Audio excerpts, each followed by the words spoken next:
3 पुस्तकें हैं, मुझे तो सर्वश्रेष्ठ लगी आपकी परीक्षा के लिए, इंक्लूडिंग देखो जितने भी एग्जाम्स की आप तैयारी कर रहे हो, मैं सारे एग्जाम्स के लिए बोल रहा हूँ। Even you are preparing for the UPSC examination for the language paper, you are preparing for the MPPSC examination, you are preparing for any kind of Vyapam और PAB level of examination as well, right? Vyapam या PEB में, चाहे वो MPSI हो, चाहे वो और कोई पेपर हो, क्योंकि लगभग मध्य प्रदेश के तो सारी परीक्षाओं में हिंदी कंपलसरी है, क्योंकि राजभाषा है हिंदी, तो लेखन और पठन क्षमता तो सबसे ज्यादा महत्वपूर्ण है, व्याकरण का भी संदर्भ सबसे ज्यादा व्यक्त किया जाता है। SI में तो अपने आप में बहुत बड़ा वेटेज लेकर आता है ना, लगभग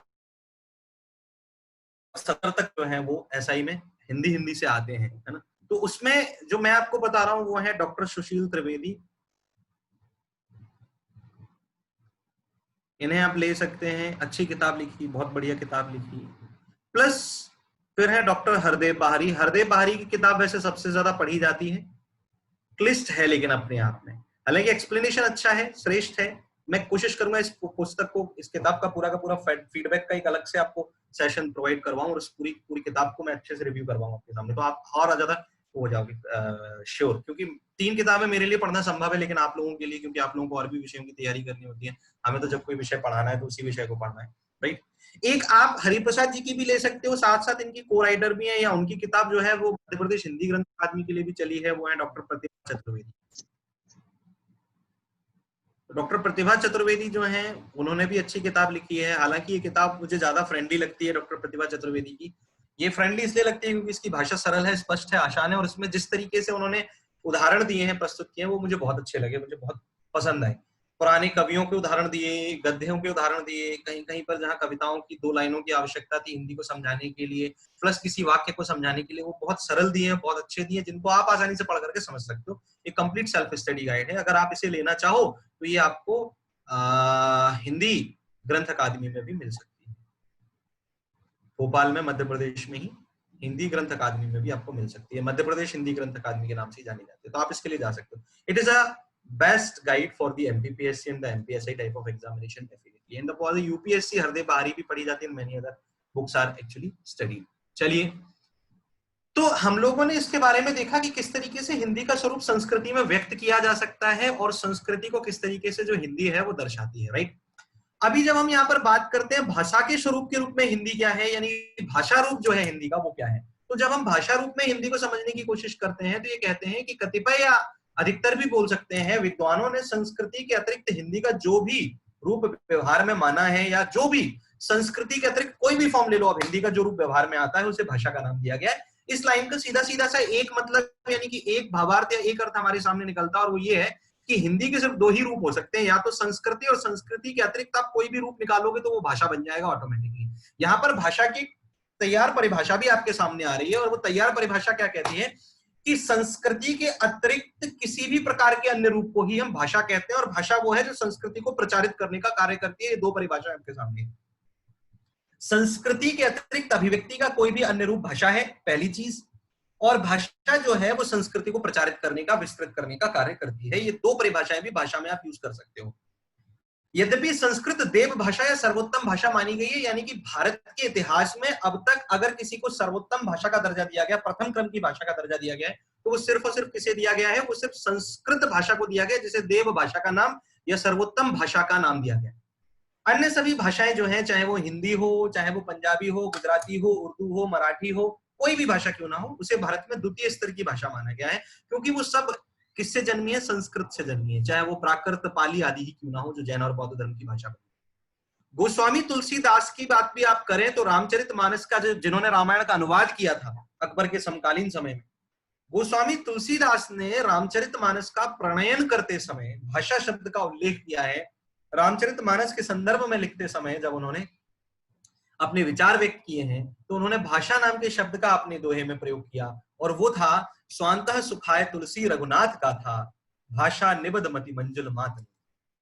इसका बेसिकली अगर आप देखो तो तुलसीदास भी यही कह रहे हैं कि जब मैं रघुनाथ की गाथा गाने की बात कर रहा हूं, पूरे सुख की गाथा गाने की बात कर रहा हूं, उनके जीवन को दर्शाने की बात कर रहा हूं, तो भाषा ही एकमात्र ऐसी अभिव्यक्ति है जो उसे सरल बना देती है।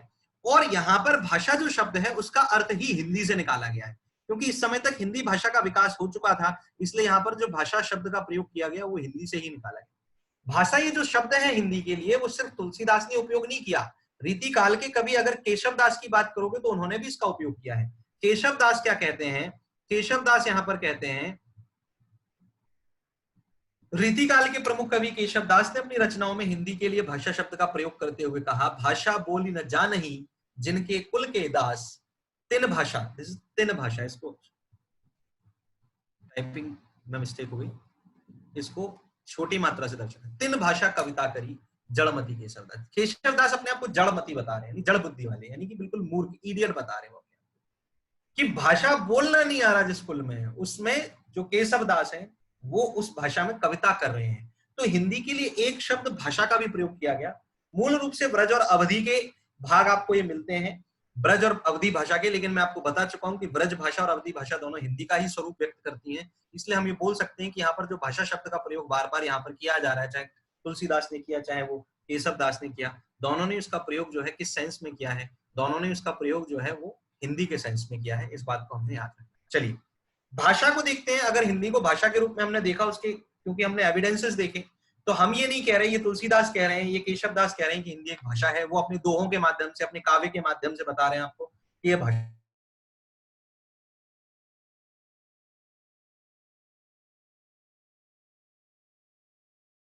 जो काव्य है उनको लिख सकते हो, दोनों की पंक्तियां लिख सकते हो, क्योंकि उससे बड़ा और प्रमाण आपके पास है ही नहीं। साहित्य के इतने बड़े व्यक्ति जब उसे भाषा के रूप में प्रदर्शित कर रहे हैं तो उससे बड़ा और क्या आपको प्रमाण की आवश्यकता है। भाषा की परिभाषा मूल रूप में ये कहती है कि भाषा वह साधन है जिसके द्वारा हम अपने विचारों को व्यक्त कर सकते हैं और इसके लिए हम वाचिक ध्वनियों का प्रयोग करते हैं। क्या है? भाषा वह साधन है जिसके द्वारा हम अपने विचारों को व्यक्त कर सकते हैं और इसके लिए हम वाचिक ध्वनियों का प्रयोग करते हैं। वाचिक ध्वनियां जिन्हें हम स्वन भी कहते हैं, स्वन यानी मूल ध्वनियां होती हैं। इस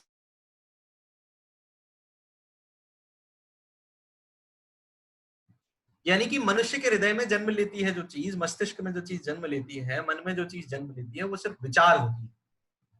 विचार भाषा के रूप में तब तक जन्म नहीं ले सकती या भाषा के रूप में तब तक परिवर्तित नहीं हो सकती जब तक कि उस विचार को मैं ध्वनि में परिवर्तित ना कर दूं, यानी कि एक प्रोनाउंसिएशन ना दे दूं उसे। और उसके लिए मुझे शब्दों की आवश्यकता होती है, अक्षरों की आवश्यकता होती है, स्वरों की आवश्यकता होती है।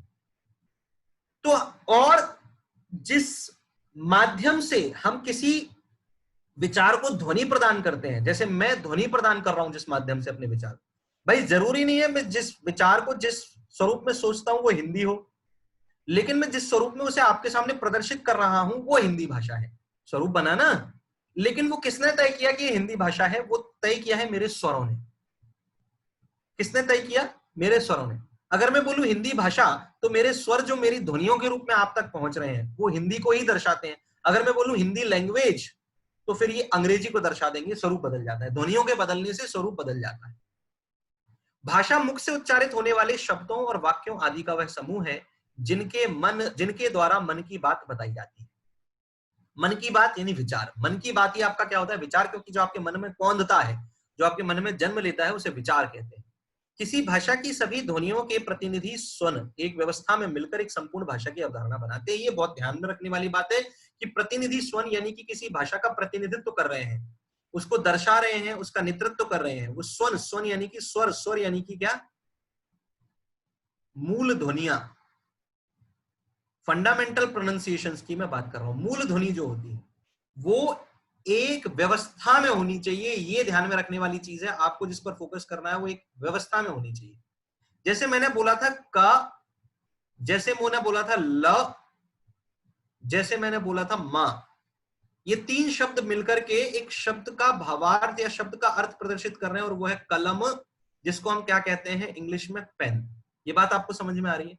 लेकिन अगर मैं यहां पर इसकी व्यवस्था बदल दूं और इसको कर दूं कमल, तो कलम की जगह कमल हो जाएगा। मां को पहले लाऊं, ला को बाद में ले आऊं, तो देखो अर्थ बदल गया। वहीं अगर मैं बात कर दूं लकम, अगर मैं बात कर दूं मकल, आपके जो वर्ण है वो तो वही है, अक्षर वही इस्तेमाल किए हैं, लेकिन देखो भावार्थ बदलता जा रहा है। और लकम और मकल, कौन सा? लकम और मकल, ये जो दो शब्द आपके सामने आ रहे हैं, इन दोनों का आपको कोई अर्थ ही नजर नहीं आ रहा है, यानी कि ये दोनों निरर्थक शब्द हैं। जिनका कोई अर्थ नहीं है, सार्थक नहीं है, निरर्थक है, हिंदी भाषा में इनका कोई अस्तित्व नहीं है।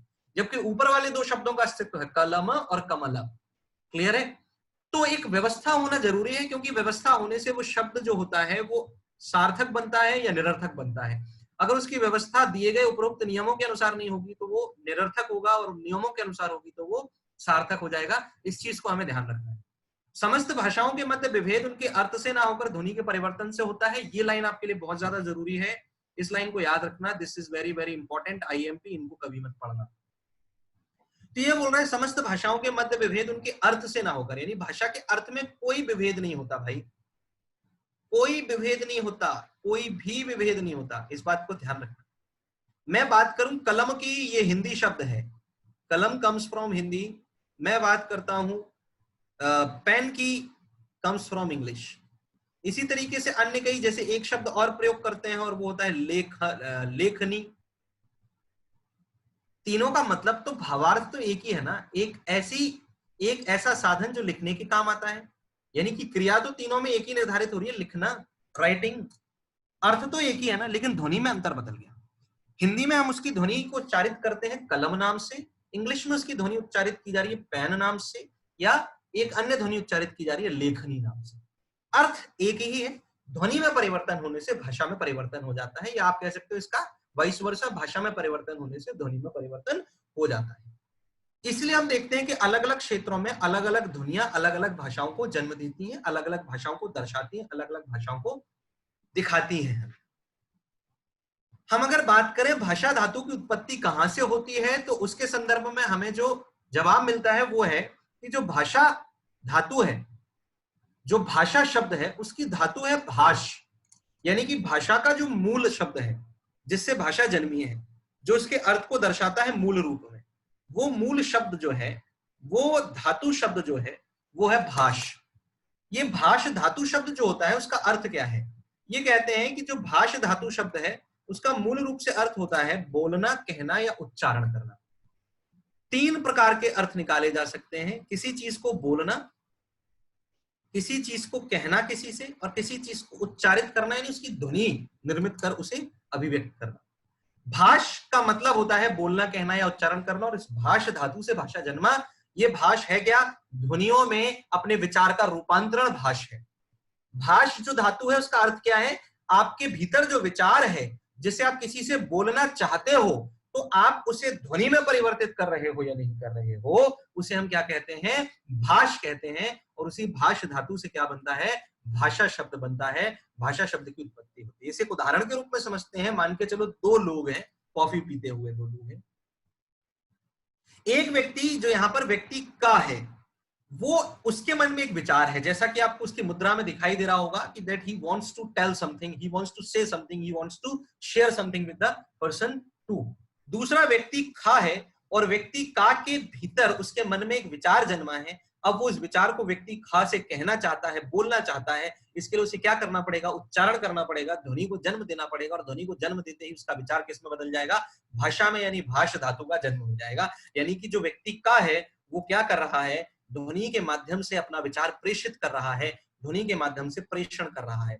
ध्वनि का ये जो माध्यम है जिसके माध्यम से वो प्रेषण कर रहा है, इस ध्वनि के माध्यम को ही हमने नाम दिया है भाषा। यानी कि अब हम क्या बोल रहे हैं? पहली परिभाषा पर वापस जाते हैं और पहली परिभाषा को वापस से समझने की कोशिश करते हैं। जरा देखो क्या बोल रहा है पहली परिभाषा के अंतर्गत। पहली लाइन पढ़िए स्लाइड में। भाषा वह साधन है जिसके द्वारा हम अपने विचारों को व्यक्त कर सकते हैं, और इसके लिए हमें वाचिक ध्वनियों का प्रयोग करना होता है। इसके लिए हम वाचिक ध्वनियों का प्रयोग करते हैं। उम्मीद है आपको परिभाषा याद हो गई होगी, आपको रटने की जरूरत नहीं है। इसको आप स्वयं से बनाइए, स्वयं से लिखिए कि व्यक्ति का के मन में एक विचार जो व्यक्ति खा से वो बोलना चाहता है, उसके लिए वो जिन ध्वनि के माध्यम से प्रेषण उसका कर रहा है, यानी कि जिन ध्वनियों का प्रयोग कर रहा है, ध्वनि के वो माध्यम ही भाषा होते हैं।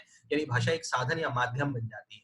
भाषा क्या है? भाषा एक साधन या भाषा एक माध्यम बन जाती है, जिसके माध्यम से कोई व्यक्ति अपने विचारों की अभिव्यक्ति किसी अन्य व्यक्ति या व्यक्तियों से कर सकता है। हमारे सामने ये बात आती है कि भाषा का स्वरूप क्या है। भाषा जो है उसका क्या स्वरूप होता है? तो जब हम भाषा के स्वरूप की बात करते हैं तो भाषा का स्वरूप जो है वो हमें तीन रूपों में दर्शाया जाता है। शुरुआत से लेकर अंत तक हम जाएंगे। भाषा का जो सबसे प्रारंभिक स्वरूप था, सबसे प्रारंभिक, जब मानव की उत्पत्ति हुई और मानव ने अपने विचारों की अभिव्यक्ति पर ध्यान दिया, वो उसके लिए जरूरी बना, और तब जब उसने अपनी पहली बार अभिव्यक्ति की तो किस रूप में की, उसने सांकेतिक रूप में की। विचारों की अभिव्यक्ति का ही तो अर्थ है ना, विचारों की अभिव्यक्ति सांकेतिक रूप में भी की जा सकती है, चुटकी बजा करके, आंखें मटका करके, ताली बजा करके। हम अपने विचारों की अभिव्यक्ति कई सारे रूपों में कर सकते हैं, गर्दन घुमा करके, हिला करके, आगे पीछे करके, अगल बगल करके, हम बहुत सारे रूपों में अपनी अभिव्यक्ति करते हैं। क्या आपकी अभिव्यक्ति सफल है, क्या आपका संप्रेषण सफल है, क्या आप कम्युनिकेट कर पा रहे हैं, तो वो भाषा का रूप है, भाषा का स्वरूप है। और वो भाषा का स्वरूप पहला जो था, सबसे पहला, वो सांकेतिक ही था। जैसे छोटा बच्चा जब जन्म लेता है तो उसे आप बोलकर नहीं समझाते, उसे आप संकेतों में समझाते हो, आपने देखा होगा। उसे कैसे समझाते हो आप? संकेतों में समझाते हो। आप उसको बोलोगे हंसो तो वो हंसेगा नहीं, लेकिन आप उसे संकेतों में खुद हंस करके बताओगे तो वो हंसेगा। आप उसके सामने ऐसी कोई क्रिया करके दिखाओगे कि हंसना है तो वो हंसेगा। वहीं अगर हम बात करेंगे दूसरे रूप की, तो जब सांकेतिक रूप से और विकसित हुई, देखो संस्कृति है ना, उन्नत हो रहा है स्वरूप। संस्कृति क्या थी? उन्नत स्वरूप। तो संस्कृति है ना, स्वरूप उन्नत हो रहा है। तो ये पहले सांकेतिक रूप में थी, उसके बाद ये मौखिक रूप में आ गई, और अब मौखिक रूप से ये कहा जा रही है लिखित रूप में। आज की भाषा हमारे पास तीनों रूपों में है, तीनों अर्थों में है। ये सांकेतिक रूप में भी हमारे पास है, ये मौखिक रूप में भी हमारे पास है, और लिखित रूप में भी हमारे पास है। हालांकि लिखित रूप होने से हमारे लिए बहुत अच्छी बात ये हो गई कि जब भाषा का लिखित रूप सामने आया तो हमारे सामने बहुत सारे इतिहास के वर्णन आ गए। जैसे कि वैदिक काल से लिखित रूप सामने आया वेदों के रूप में, तो वहां से हमें बहुत ज्यादा सरलता हो गई, क्योंकि हमें प्राचीन सभ्यताओं को समझने के लिए और उनके विचारों और भावों को जानने का भी लिखित रूप में, देखो सांकेतिक और मौखिक मौखिक रूप में हम एक स्थिति विशेष पर वर्तमान समय में ही अपने विचारों की अभिव्यक्ति कर सकते हैं, और एक बार विचार अभिव्यक्त हो जाने जाता है। लेकिन जब हम लिखित रूप की बात करते हैं तो ये विचार को कई सारे वर्षों तक के लिए सुरक्षित करके रखा जा सकता है। इसलिए लिखित जो स्वरूप है भाषा का, वो सबसे ज्यादा बलशाली या शक्तिशाली माना जाता है भाषा के स्वरूपों में, लिखित स्वरूप को। इस बात को ध्यान रखिए। अगर भारतीय भाषाओं की उत्पत्ति की हम बात करते हैं, भारतीय भाषाओं के प्रारंभ की हम बात करते हैं, तो ये कहता है कि भारतीय भाषाएं आर्य भाषा परिवार संघ या भारोपीय भाषा परिवार संघ की भाषाएं मानी जाती हैं। अगर आपको याद हो, इस संबंध में आर्यों के उत्पत्ति के संबंध में कई सारे सिद्धांत आए। कहते हैं कि भारतीय समाज की शुरुआत आर्यों ने ही की। आर्य भारत का पहला भारतीय समाज माने गए, जिनका अर्थ होता था, आर्य जो शब्द आता था उनका अर्थ होता था श्रेष्ठ या उत्तम, जिसके बारे में हमने पढ़ा है, इतिहास में भी हमने पढ़ा है।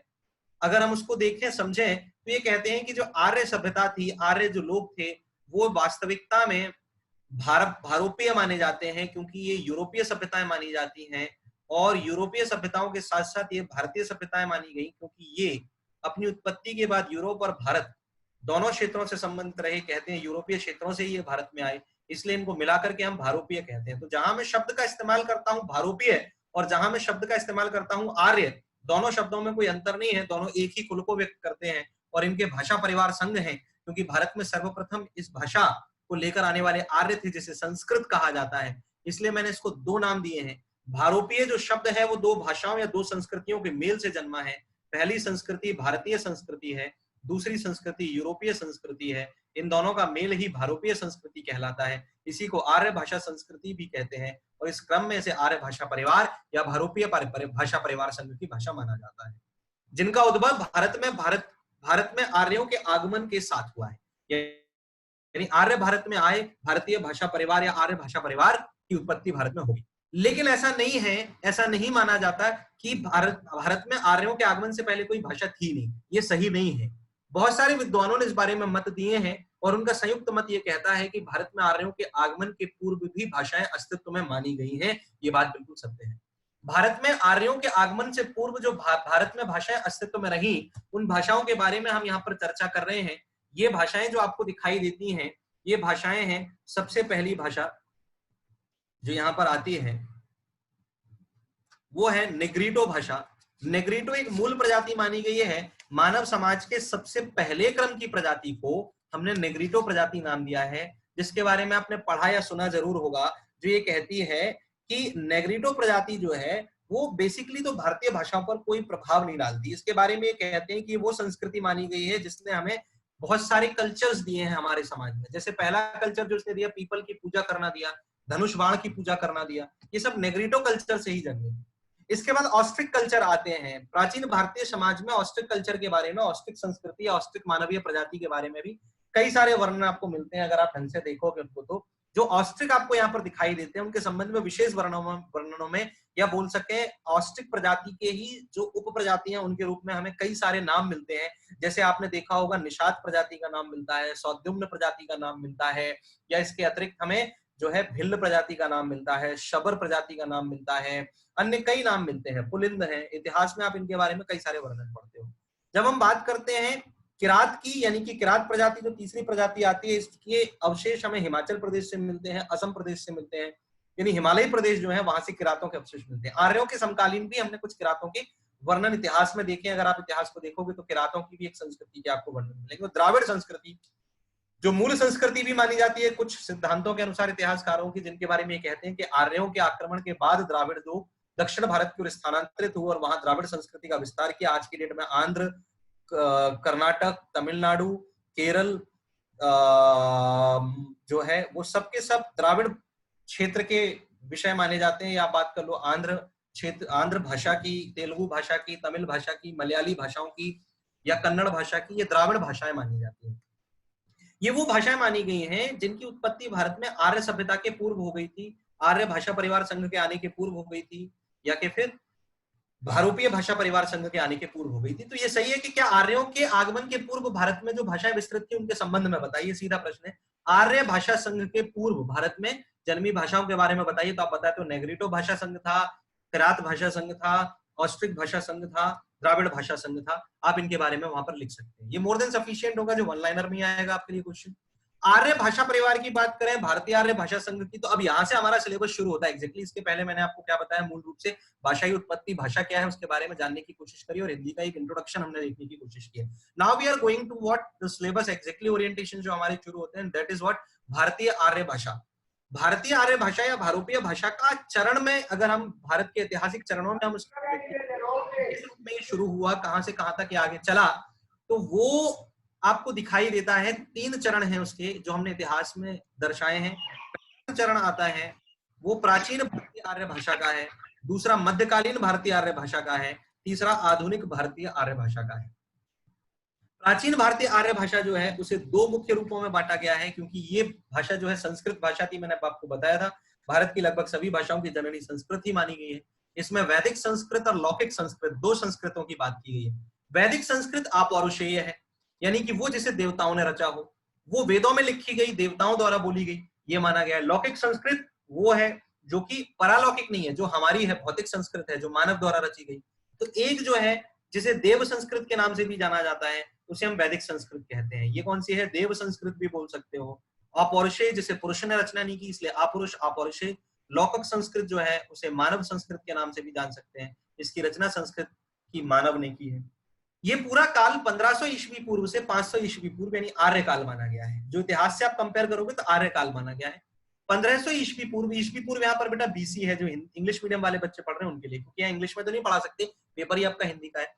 लौकिक संस्कृत की बात करें तो फिर ये इसके लगभग समकालीन ही चलती है, 1500 से लगभग 1000 ईस्वी पूर्व, और इसके आगे लगभग 500 ईस्वी पूर्व तक भी इसका भाग माना गया है, 30 तक भी आगे बढ़ी होगी, यानी लगभग और 500 सालों तक। मध्यकालीन भारतीय आर्य भाषाओं की अगर हम बात करते हैं तो मध्यकालीन भारतीय आर्य भाषाएं जो हैं वो 500 ईस्वी पूर्व से 1000 ईस्वी पूर्व तक चली। इसमें पाली का जन्म हुआ। पाली जो भाषा है उसके बारे में भी आपको पता होगा अगर आपने इतिहास पढ़ा है तो, ये बौद्ध धर्म की भाषा मानी गई थी। प्राकृत भाषा जो है वो जैन धर्म की भाषा मानी गई थी, इसमें महावीर स्वामी ने उपदेश दिए, इसमें बुद्ध ने उपदेश दिए। अपभ्रंश भाषा जो है वो इनके बाद के काल की भाषा मानी गई। राइट, इनका भी क्रम आप देखोगे तो जहां से लौकिक संस्कृत का भाग खत्म होता है वहां से पाली शुरू होती है। प्राकृत इसके बाद 1 ईस्वी से 500 ईस्वी तक जन्म ले लेती है। फिर 500 ईस्वी से 1000 ईस्वी तक अपभ्रंश ने जन्म लिया। उसके बाद आधुनिक भारतीय आर्य भाषा आती है जो अब तक चल रही है। ये मॉडर्न आर्य लैंग्वेज है जो 1000 ईस्वी से अब तक चल रही है। राइट, तो आप इसे इस तरीके से बोल सकते हो कि ये क्रमिक स्वरूप था। 1500 ईस्वी से 1000 ईस्वी तक प्राचीन भारतीय आर्य भाषा का पहला स्वरूप वैदिक संस्कृत चली।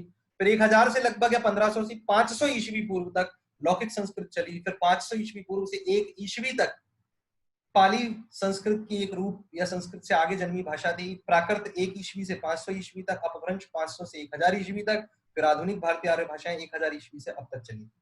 ये पैरा या ये ग्राफ जो है आपको बहुत अच्छे से याद रखना है। यहाँ से भाषा का इतिहास शुरू हो जाता है, यहाँ से हिंदी का इतिहास शुरू हो जाता है, क्योंकि यही जो भाग है आधुनिक भारतीय आर्य भाषा का है, जहां से हम लोग इसे शुरू करेंगे।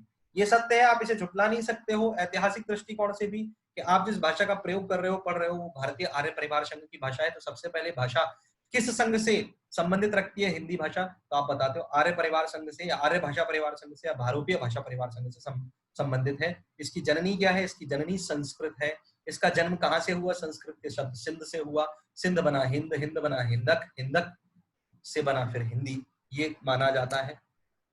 एंड देन आपको ये भी ध्यान रखना है कि भाषा हिंदी जो है उसके दो स्वरूप है, संस्कृति रूप है, भाषा रूप है। संस्कृति के रूप में नागर संस्कृति, लोक संस्कृतियों को दर्शाती है, ये कई स्थानों पर विस्तृत होती है। भाषा का रूप अगर देखें तो भाषा के रूप में तुलसीदास ने, केशव दास ने इसको प्रमाणित किया अपने काव्य में। इसके साथ साथ अगर हम बात करें इसके ओरिजिनेशन की, तो हम कहते हैं आर्य भाषा परिवार संघ से आई। जैसे 3 रूपों में बांटा गया, प्राचीन भारतीय आर्य भाषा, मध्यकालीन भारतीय आर्य भाषा, आधुनिक कालीन भारतीय आर्य भाषा।